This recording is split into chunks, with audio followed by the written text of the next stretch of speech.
तब्बल 33,45,000 किमतीचे हरवलेले किंवा चोरलेले मोबाईल पुणे पोलिसांनी त्यांच्या मूळ मालकांना परत केलेत.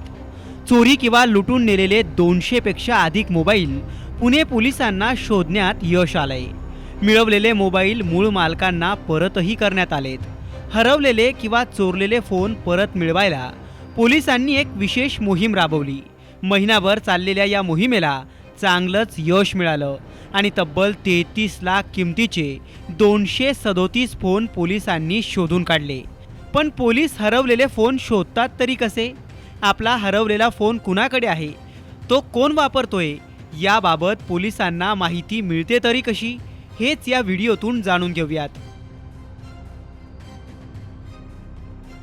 हरवलेले आणि चोरीला गेलेले फोन शोधायला पोलिसांची एक खास टेक्निक आहे. फोन चोरीला गेल्यावर किंवा हरवल्यावर फोनचा मालक रीतसर तक्रार करतो. तक्रार नोंदवत असताना पोलीस मोबाईल मालकाकडून फोनची इत्थंभूत माहिती घेतात, जसं की फोनचा EMI नंबर, फोन नंबर वगैरे वगैरे. याच माहितीच्या आधारे पोलीस संबंधित फोन कंपनीला पत्रव्यवहार करतात. कंपनीची मदत घेऊन पोलीस हरवलेला फोन ट्रॅक करतात.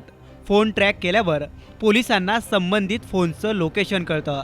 लोकेशन कळल्यावर तो फोन कोण वापरतंय, त्याने तो फोन कसा मिळवला, याची माहिती पोलीस काढतात आणि तो फोन आपल्या ताब्यात घेतात. अशा प्रकारे हरवलेले फोन त्यांच्या मूळ मालकांना पुन्हा एकदा परत केले जातात. पोलीस अगदी काही वेळातच हरवलेले फोन परत मिळवू शकतात. त्यामुळे तुमचाही फोन हरवला असेल किंवा चोरीला गेला असेल तर पोलिसात तक्रार करायला अजिबातच विसरू नका. काय माहीत, तुमचा हरवलेला फोन ज्याची परत मिळण्याची तुम्ही साधी आशाही सोडून दिली, असा फोन तुम्हाला कदाचित मिळू शकतो. पुण्याहून अक्षय बडवेसह ब्युरो रिपोर्ट, साम टीव्ही न्यूज, मुंबई. देश विदेशातील प्रत्येक घडामोडींचे लाईव्ह अपडेट मिळवण्यासाठी आता साम टीव्हीच्या सर्व सोशल मीडिया प्लॅटफॉर्मला लाईक, फॉलो आणि सबस्क्राईब करा. तसंच सर्व नोटिफिकेशनसाठी बेल आयकॉन प्रेस करायला विसरू नका.